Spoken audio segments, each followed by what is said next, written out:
I don't feel safe. The words of a resident of Lozells in Birmingham who says he's called the police to report crime and antisocial behaviour dozens of times, but officers rarely turn up. The local councillor says police resources have been moved out of the area, allowing drug dealers and criminals to operate with impunity. He says an alleged murder a week ago was the final straw. James Boville reports. 2 people knocked over, 1 stabbed. My fence has been broken. An alleged murder on the doorstep.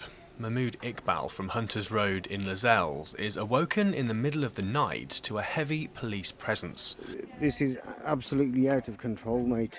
It was quite a big bang. I mean, if you can have a look here, the concrete post has been damaged. But Mahmood says he rarely sees police here, even though crime, antisocial behaviour and drug abuse is rife. I've made countless calls to the police. No action's been taken. I've given them actionable evidence, descriptions of people going around selling the drugs. The cars are still on the road the next day. The police don't even care. If it had been Sutton Coldfield or anywhere like that, upper middle class white area, I think things would have been sorted out a long time ago. And that's a fact. So I'm deeply concerned for a very long time here on Villa Road and Hunters Road and the surrounding neighbourhood. We've had a lack of policing.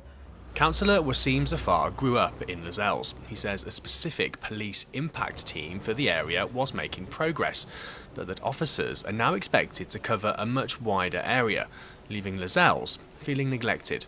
I've had meetings with local police. No, they try damn hard, but there's not enough of them. I've never known the way that drug dealers are openly supplying drugs here, and then the way that people are injecting themselves so openly on the street, in parks, so close to children and families.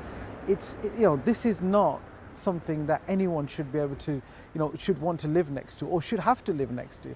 Since I've been here this morning, I've been shown locations where drug dealing and drug taking is taking place openly in broad daylight. I've also spoken to a shopkeeper who told me he doesn't want to speak out about the violence and antisocial behaviour here for fear of reprisals. In a statement, West Midlands Police told me we have met with partners, including the local authority, and we're working together to ensure that the area is a safe environment for both residents and business owners. There'll be an increased presence in the area, and we encourage members of the public to share their concerns. But Mahmood says he and others don't feel safe. There are people walking around with knives and machetes. The police needs to do something because none of my neighbours feel safe. Councillor Zaffar is meeting with the West Midlands Police and Crime Commissioner Simon Foster later this month to discuss his concerns over how police resources are allocated. James Boville, BBC Midlands Today, Lozells in Birmingham.